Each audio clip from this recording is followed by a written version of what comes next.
I believe that the Holy Spirit has placed it within the heart of the church to seek unity, to be the agent for worldwide unity within Christianity.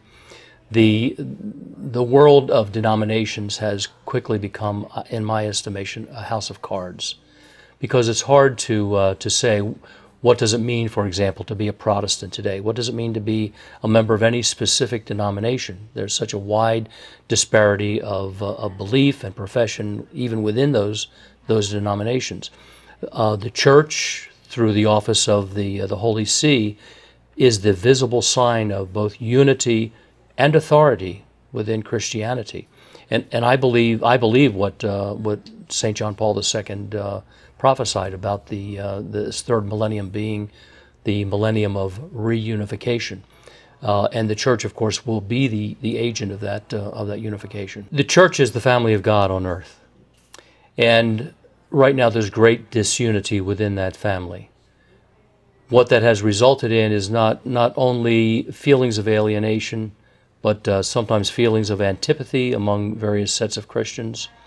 The great beauty of the whole concept of the reunification of Christianity will be when all Christians are gathered under one banner and in one family with a common father, a common mother, and under the leadership of the Holy Spirit.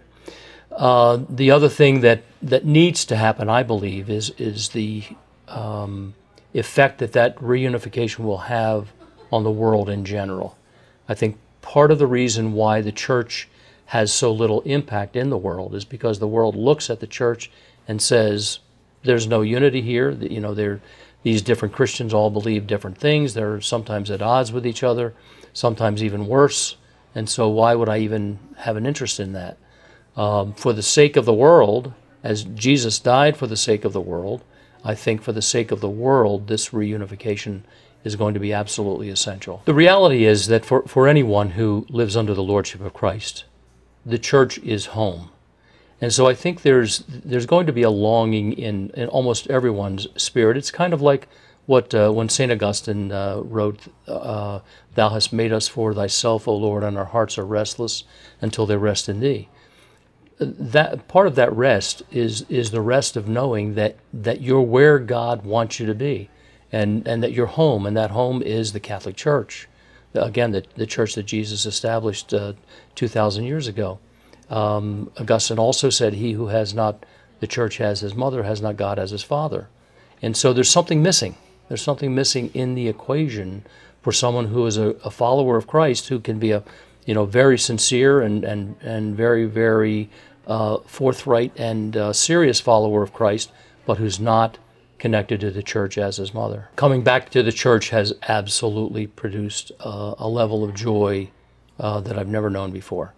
I'm actually a much more serious, much more faithful Catholic today than I was before I left the church. Having had that experience of been away and coming back, it truly is coming home, and so there is a peace there that is almost indescribable.